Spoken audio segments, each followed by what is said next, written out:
Then one day, something amazing happened. My idea changed right before my very eyes. It spread its wings, took flight, and burst into the sky. Whoa. I don't know how to describe it, but it went from being here to being everywhere. And it wasn't just a part of me anymore. It was now a part of everything. Whoa. And then I realized what you do with an idea. You change the world. See, Ben? Uh-huh. Your ideas change worlds. Which one? What do you mean, which one? Which world? Like talking like Mercury? We're talking the world. The world. Yeah, which rhymes with SeaWorld. SeaWorld. I want to go to SeaWorld. Hello, everyone. Welcome to In My Head, Season 2, episode... We're on episode 8 now. Can you believe that, Ben? That's crazy. 8 episodes. 8 today, episodes. we're talking about books, books, books. And right now, Ben, on my desk, I have a stack of books. Would you guys like to see the books that are on my desk right now? People often ask, what books do you read? I read a lot of books. Oh, yeah. You do. Just before we show you the books, let me why do I always get stumbled over my words, Ben? My name is Sean Marshall, and I am a children's pastor at Destiny Christian Church in Rockland, California. I'm also director of boys ministries at the AGNC and district office in Northern California, Nevada, the Assemblies of God. But my passion behind this show is to have conversations about kids ministry. So I encourage you, if you are in kids ministry, go back and watch our old episodes because we interview people. We usually have special guests. Today it's just Ben and I, but we usually have special guests that are children's pastors that have various degrees of understanding and expertise levels of areas of words that I don't know right now. But we have a good time having conversations about the important topics in kids ministry, as you can see behind the wheel behind me.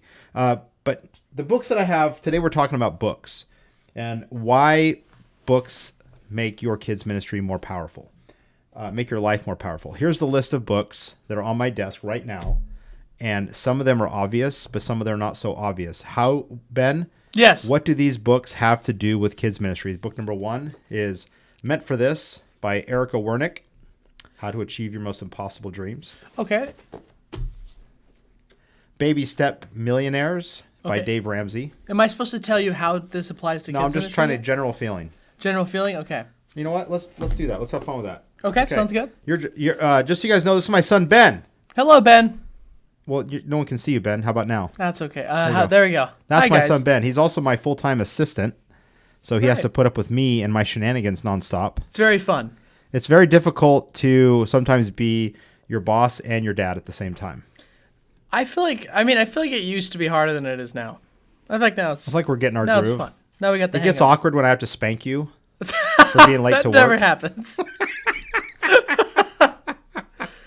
And grounding you doesn't work because grounding is being grounded is fun. I don't want to be grounded. I want to stay home and read That's books true. and play games all day. Yeah, All right. Anyways, we're getting off subject. Uh-oh. right. Yeah. Oh, I thought you were frozen in thought there for a second. I was thinking like I don't know because it's grounding from video games, but like, Yeah. I could just escape, so we're fine. Okay, Ben. So I have a stack of books on my desk, and your job is to determine what these have to do with kids ministry. Okay. Okay. All right. And I have not read any of these, so I gotta guess just about judge a book by its cover. Exactly. We're judging a book by its cover. Okay. What does this have to do with kids ministry? Erica Wernick wrote Meant for This, the mindset and strategy to achieve your most impossible dreams. I believe that it is showing how to maintain purpose for your kids ministry, and it'll teach you a lot about following your dreams. I'm frozen. Oh, there we go. It'll teach you a lot about following your dreams in kids ministry. Okay. I like it. Okay. All right. Dave Ramsey, Baby Steps Millionaires. Yeah. How ordinary people build extraordinary wealth and how you can too. It's kids ministry is a lot easier when you're economically and financially free. All right. So far, so Poking a Dead Frog, Conversations with Today's Top Comedy Writers. how to be funny in kids ministry Okay. to attract a crowd. All right. Made to Stick, why some ideas survive and others die. By the way, this is one of my favorite books.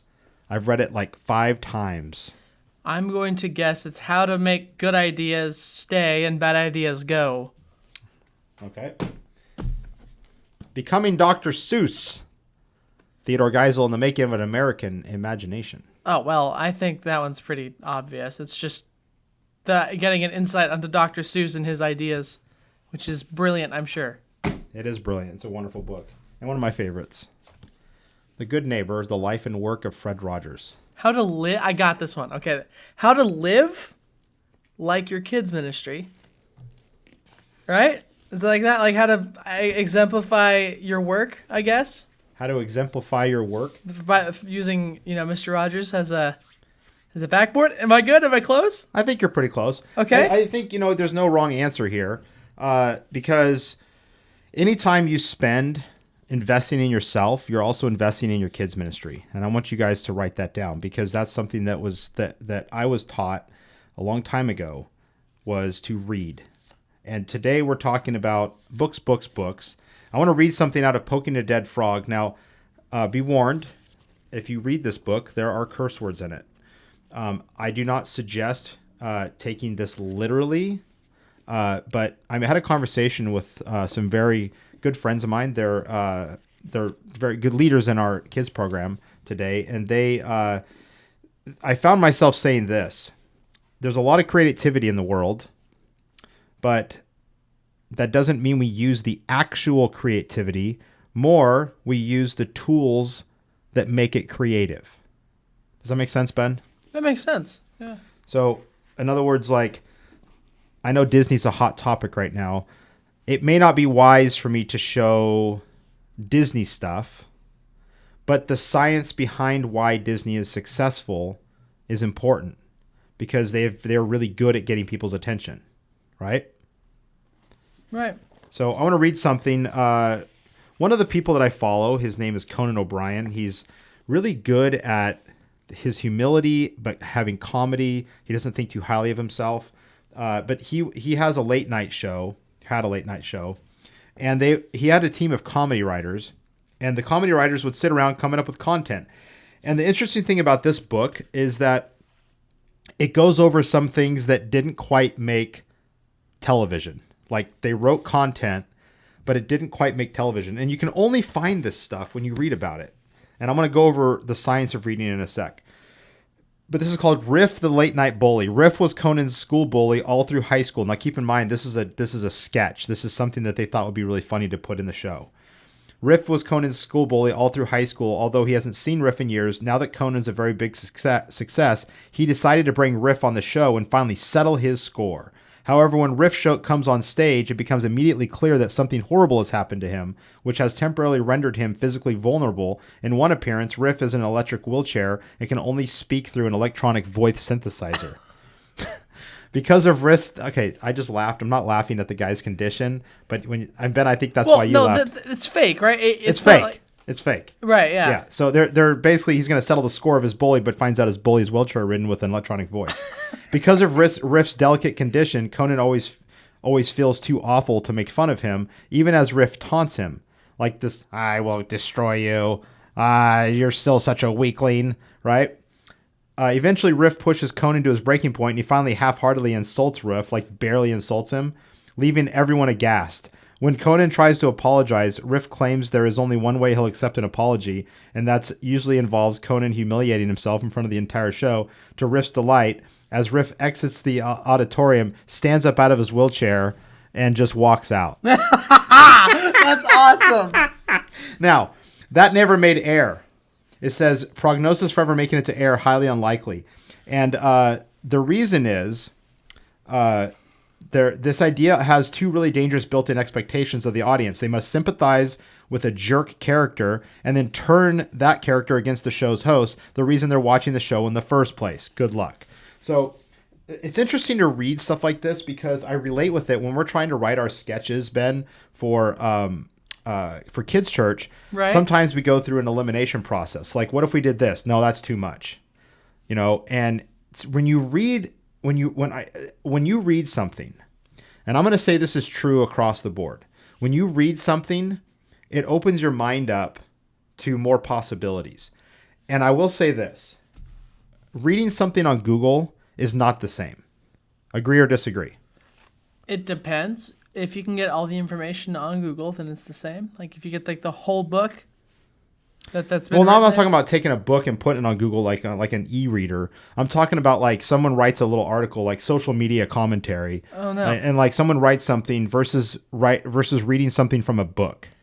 The book has more context. It actually goes through the steps of learning something rather than just straight up information.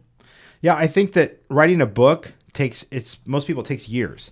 Like to Right. compile this, Mike Sachs compiled this through interviews. He interviewed so many of the comedians, Mel Brooks, Right. so many of them, and it took years to compile that information. And when you work on something like that, you really have to do your research, because once a book is written, it's printed, it's there, and if it's wrong, it's a big, you have to live with that. But if it's on Google, you can just edit and resubmit. Right. It's easy, right? Right. So one other thing I want to point out from Made to Stick. First of all, a lot of my books have their edges are all ruffled and stuff because I like reading in a swimming pool. There's something about swimming. I'll swim. I'll read a chapter. I'll swim, especially in the summertime. But when I read, so many times I'm sitting there reading wherever I am, and all of a sudden an idea comes to me. I get super inspired, and I'll call somebody. Like I've called you, Ben, and I've called Caleb, and I call other people. I'm like, oh my gosh, what do you think about this?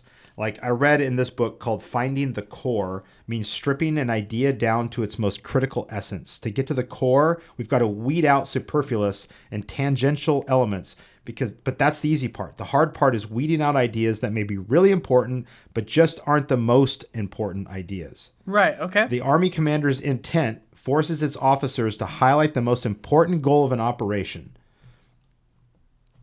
The value of the intent comes from its singularity. You can't have 5 North Stars. You can't have 5 most important goals. You can't have 5 commander's intents. And it says this. It says, a designer knows he has achieved perfection, not when there is nothing left to add, but when there's nothing left to take away. Wow. I love that. And That's I think really good. I read that, and it's like one thing to listen, and we're going to actually watch some videos today, which sounds contradictory. But Ben, you are a different generation than me. Right. And when I read, it's like my brain opens up and all this fresh perspective comes in. I love reading biographies. I watched a video with Elon Musk, and Elon Musk, it just occurred to me as I'm comparing myself to Elon Musk. Gotta get that money. Elon Musk says his favorite books to read are biographies, and one of his favorites is about Benjamin Franklin because he relates with him. And I think, how else can you really learn unless you read something that someone studied the life of? So I love biographies.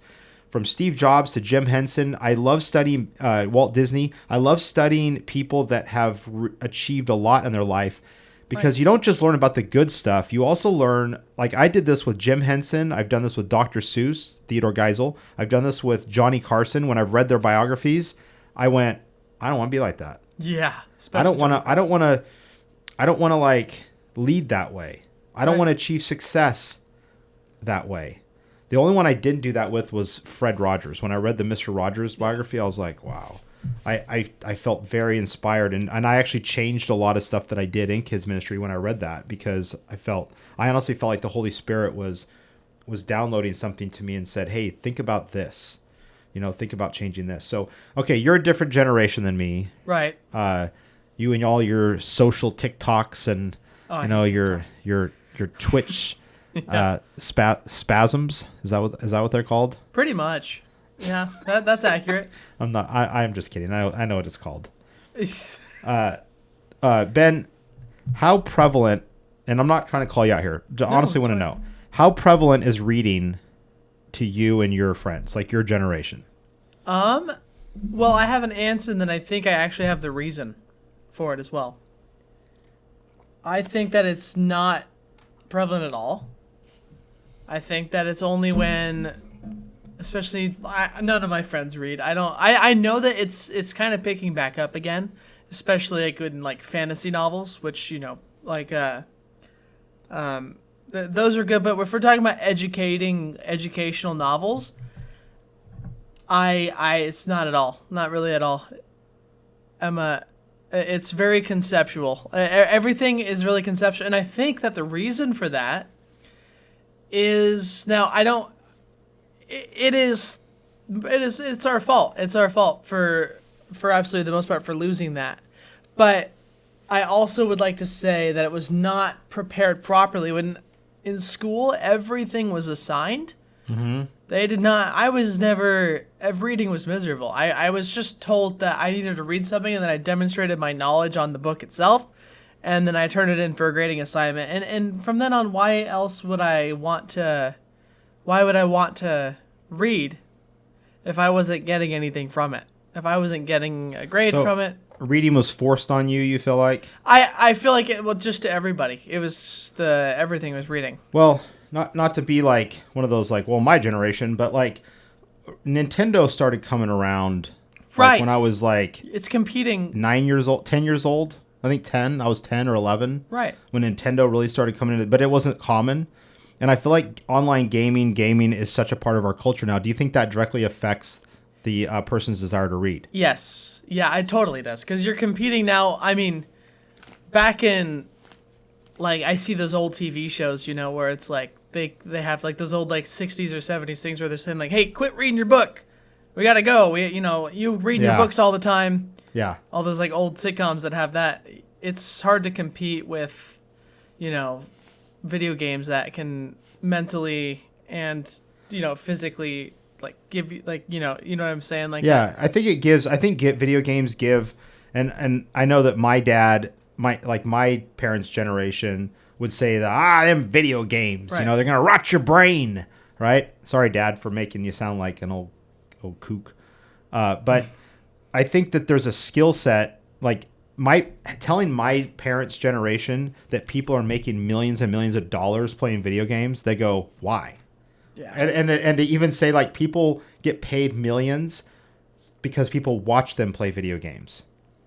Like why? And I still like, I don't watch people play video games. I don't see what's captivating with that. But I think that, some people say, well, I learned that way. And I learned, okay, I think that's true. But Ben, I think that there is like, when I said my brain opens up, it literally does. So when I sit and read a book and I have a cup of coffee and I get my book, and by the way, it sounds weird, but I like going like this. Yeah. I like the way the page smells. There's like, someone said I think Elon Musk said it's romantic. You're reading a book is like there's romance in that. It's like not romance in like the weird way, but like it's the way that it was always meant to be, I think. And there's nothing wrong with reading using an e-reader, but I feel like there's something tangible about turning a page and reading, and you're not distracted by anything visual when you use your eyeballs to read a word and then the word goes back to your brain and gets processed. I really do feel like it opens people up, and I think it's becoming a lost art. One of my old leaders said, you need to read one book a week. So Ben, if you're my assistant, if I told you as my assistant, not even as your dad, just as your boss, I said you're going to read one book a week. Doesn't matter what the book is, and it can't be a comic book or a fantasy book. I'm talking like a non-fictional work. Right. How would you feel about that? And I know I'm calling you out on the air here, and there's no harm, no foul here. Well, let's put it this way. I'm just now remembering something that I forgot about a long time ago. I think you said, hey, have this read in 2 months. And I think you told me to read that book 2 years ago. Is it read yet? No. I forgot about it. But why? Why? What about it is, how do you feel about reading? Like, because obviously you do, I can't tell you to read a book. Right. And just say, read it just for the sake of reading it. You have to want to read it. Right. Because otherwise, what are you absorbing? Exactly. I don't know what it is. I read my Bible, and that's good. And I do it in short increments throughout the day. It'll take 20 minutes, 30 minutes. But when it comes to, and it's better now. That it feels more inspiring to me than reading a book. Even information, no matter how good the information is, it's just when I was trying to read that book, I didn't have any issues with it. It's just that gut grinding idea, the idea of sitting down and reading that book just feels painful to get to the end. I'm reading to get to the end. Do you think it's something that you need to exercise, that you have to get past the gag reflex of reading? Because I hear this all the time. Like, people are like, I just literally hate reading. Like, I'll listen to a book on tape kind of thing where I'm in the car driving, but I don't think that's the same. I really don't. I completely disagree with it. And I'm willing to be wrong. And I'm not saying what I say is the truth and thus saith the Lord. But do you think it's an exercise that you have to, like a muscle, that you have to go through the pain, but then once you have the revelation, you understand the importance of it? I don't know. Because, like, the feeling I get from it, it almost feels like the information is good, I know, but is it information that I want for myself? Is this information that affects me, I guess? You know what I'm saying? Like, now, when I guess it depends on what it is, because there have been books in the past that I read even as a kid, like straight all the way through. But yeah, they held my attention well. But like, the Bible fills me, and I really enjoy that reading, that feeling of that, and it's like this time with God that you can have with yourself. But Pastor Kathy Cornell says she loves to read books, but the Bible is the only book that ever loved me back. That is absolutely truth. That's good. You know, the Bible is the only book that loves you back. It's the written word of God, and that is the ultimate book to read. I love the verse that says, "Study to show thyself approved," and I believe that's not the only. The Bible, the Word of God, is not the only literature that is the form of study that it's talking about. That God wants us to be a people that study the craft that we are given to do. So if you're called to be a diesel mechanic, then study everything there is to know about being a diesel mechanic. Right. Like, you won't find me reading books about programming video games. Right. I just the medical field, medical journals. I will never read that stuff because it's just so boring to me. A lot of the books I read are people in the entertainment industry, comedy writers, things like that, because those are the things that I'm interested in. So, and because it's kids ministry, though, you have to think about this. I believe that comedy, entertainment, any of that stuff is grounded in the ability to communicate something. Right. Whether it's through humor or whatever. So if we have kids, we're considering, obviously, the Bible is our ultimate source of inspiration because God is the master creator. But going back to the question, if I made you, like, as your boss, go, Ben, you're going to read a book a week.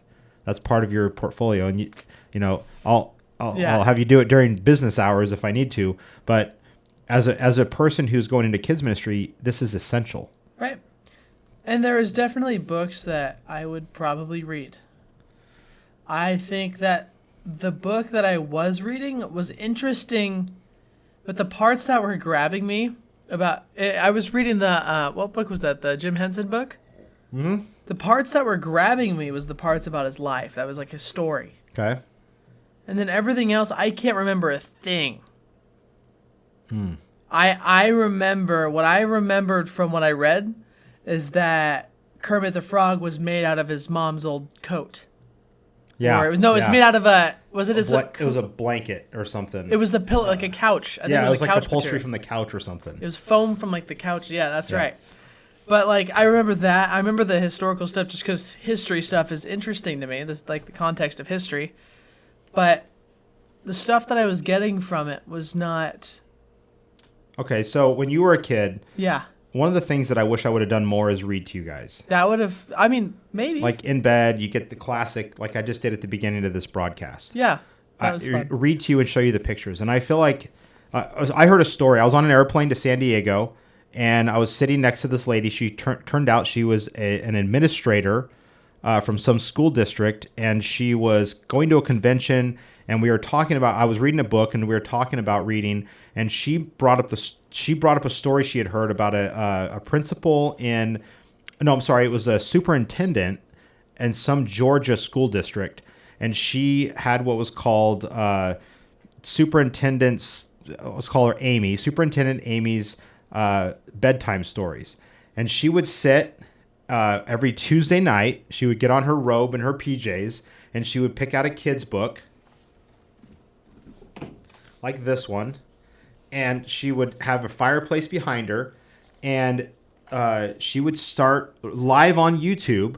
She would start reading to the kids in her school district. They would tune in on YouTube Live, and she would read the story, and she would show them the pictures. And in that school district, the scoring for their testing was very, very low, very impoverished part of the country.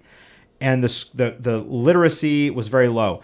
Well, after about a year of this, the test scores started on average rising. And I believe it was connected in this school district, and this principal believed, or the principal believed, that it had everything to do with the fact that these kids would tune in because their parents were busy working, or their parents didn't care, or whatever reason, the kids didn't get read to. And when the kids started listening in and participating in the story, that the tests started going up, intelligence started going up. LeVar Burton used to be host Reading Rainbow on television. I want to show a clip from this is from Masterclass, but LeVar Burton was the host of Reading Rainbow. Check this out. Human beings are natural storytellers. The purpose of storytelling is to connect us together. I storytell as an actor, a director, as a writer, as a producer, as a public speaker. Storytelling is one of the primary building blocks of civilization. Everything that is important to us as a species has been contained in stories. In this masterclass, I'm going to help you identify your personal story at home, at work, in play, helping make you a more effective communicator. I'm going to touch on storytelling for children, storytelling for adults, and public speaking. I'm nervous every time I speak in public. I'm going to say that again. I've been doing this for 45 years. Every time I open my mouth in public, I'm nervous. There is a phrase that I love using. Fear is simply suppressed excitement. We all have nervousness, and suppressed excitement is a lot easier to deal with intellectually than our fear. This storm will pass soon, said Papa. Would you like me to read you a story? I know just the one to help you feel better. When I was a kid, you were either going to read a book in my mother's home or you were going to get hit with one. It was your choice, but you were going to have an experience with the written word. I come from a family of teachers, of educators. So it's my turn. Storytelling is a gateway to our imagination. We can't have a just, equitable society unless we can imagine one. We are here to contribute something mighty, and our storytelling is the ship that we sail on. I'm LeVar Burton, and this is my masterclass. That's awesome. I never watched Reading Rainbow because that was a little bit after my time as a kid. But I can't deny the fact that kids are infatuated with storytelling. And the Bible, obviously, as kids pastors, you guys know this, the Bible has the best stories in the history of the world. Right. The greatest stories ever told. And it's our job as communicators to share it in a way that speaks their language, and rather than just sharing it as if it's just information, you know? I was thinking that the stories that I was getting, that maybe I was learning from them more than I thought. Like the idea of like Kermit the Frog was made out of those couch cushions, right? Yeah. Well, let's say I'm trying to make a puppet, right? I can think back to, well, wait, Jim Henson made it out of couch cushions. Maybe I can pull some raw materials together and there's a practical application from a story I learned. Right, and you got some inspiration. Right. Well, speaking of inspiration, I'm flying into San Diego. I'm in San Diego, and I had this idea. We have all these characters from the Nut House, and I thought, what if one of our characters like reads to kids but doesn't speak, but reads? Yeah. And so we developed this program called Storytime with Manny, where Manny is a monkey puppet that doesn't read or doesn't speak, I read the story, and Manny's looking in the book, and he's looking at me and responding to the book and getting super inspired, almost acting as if the kid, he's like the kid that I can't see because he's on the other side of the screen, right? And so created an intro, and this is what we've come up with. And now it is time for story time with Manny.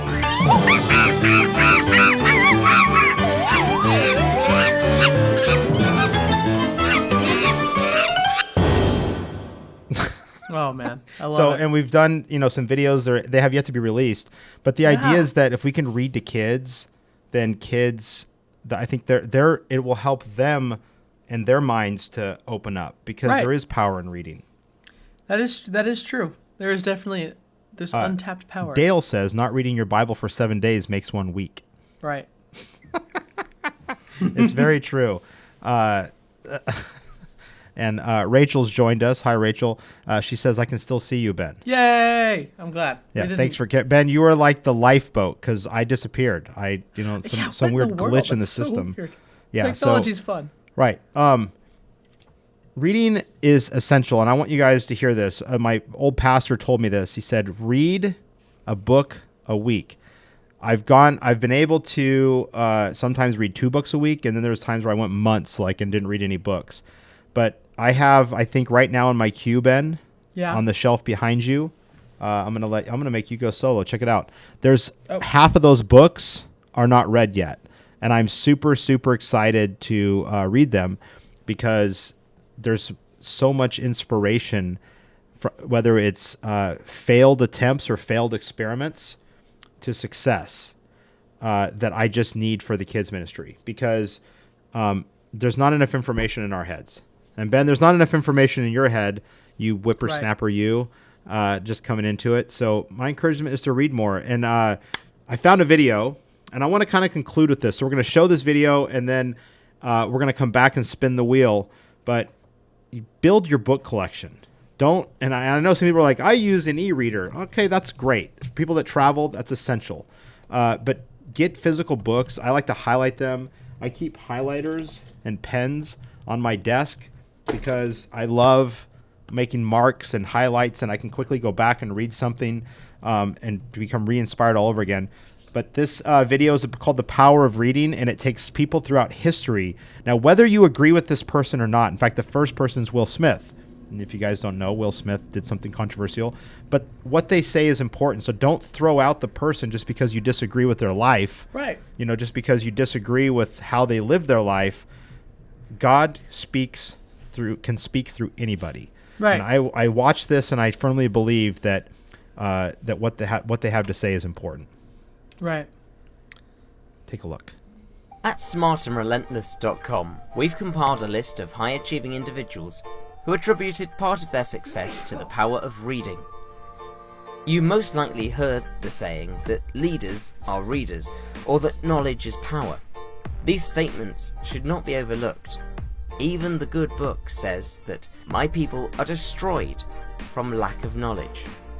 So if you find yourself lacking in any area of your life, whether spiritual, financially, relationship-wise, in health, or your calling, pick up a great book and invest in your mind.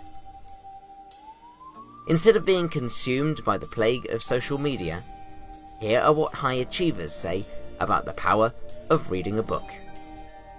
Will Smith. There are so many people who have lived and died before you. You will never have a new problem. You're not going to ever have a new problem. Somebody wrote the answer down in a book somewhere. Thomas Edison. When I want to discover something, I begin by reading up everything that has been done along that line in the past. That's what all the books in the library are for. Benjamin Franklin. From a child I was fond of reading, and all the little money that came into my hands was ever laid out in books. Fidel Castro. I'm almost nostalgic for those years in prison, because that's the time in my life when I had the most time to read. I read constantly, 15 hours a day. Frederick Douglass. Once you learn to read, you'll be forever free. Knowledge makes a man unfit to be a slave.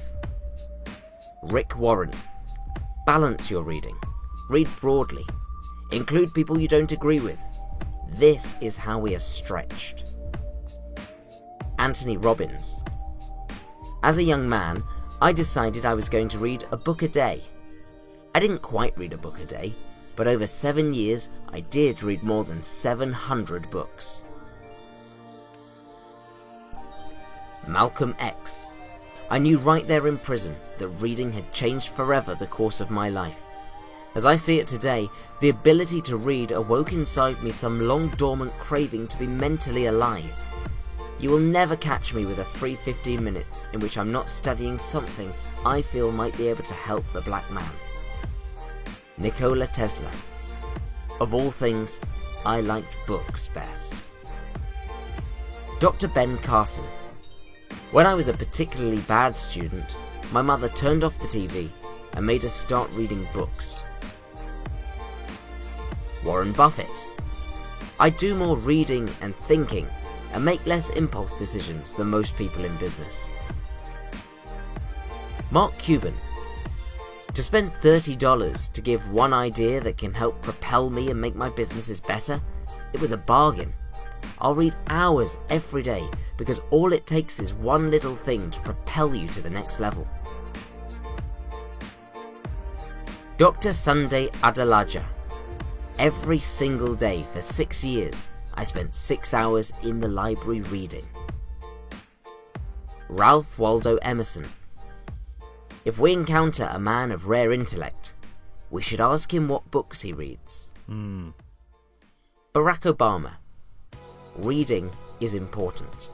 If you know how to read, then the whole world opens up to you. Strive Masiyiwa. Sitting down that afternoon with a borrowed copy of the New International Version Bible, I sat down to read the Bible for the very first time in my life.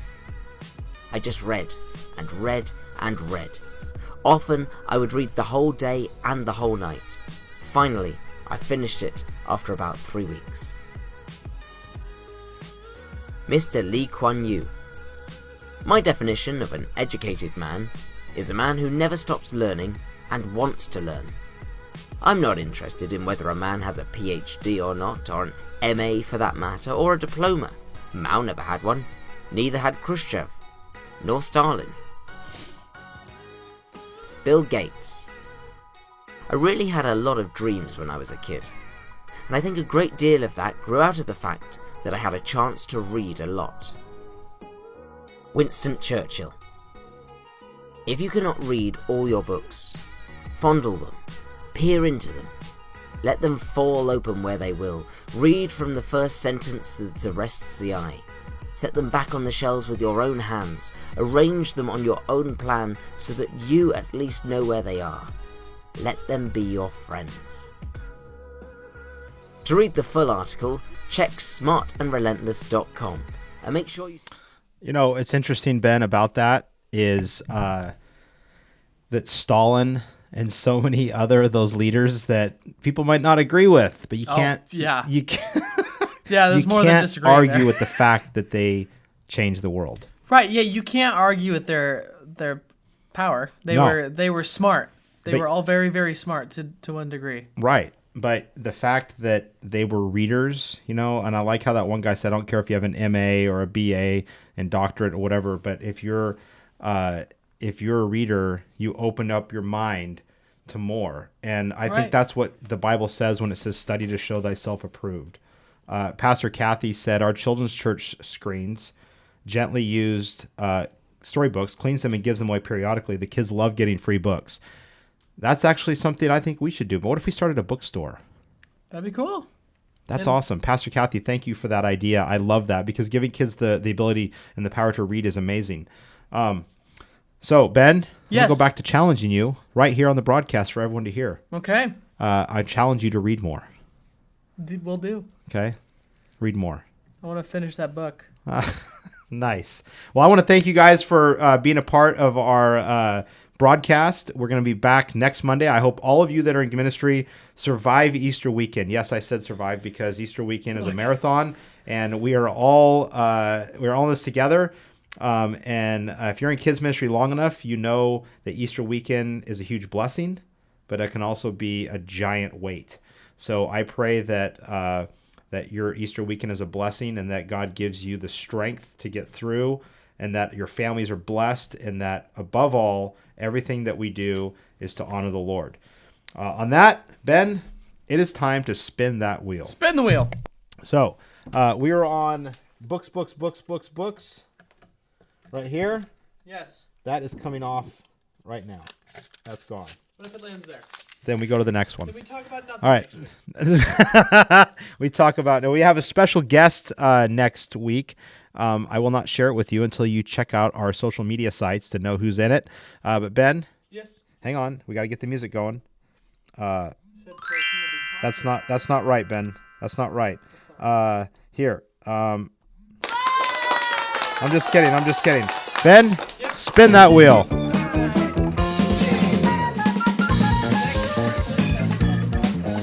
All right, here we go. The next person, the next visitor is going to be talking. TV show or church? TV show or church? TV show or church? Do we run our kids' ministries like a church service or like a TV show? What's the difference? And why is there a difference? And why should there be a difference? And why both are important? Ben, you know what time it is. See you next week, folks.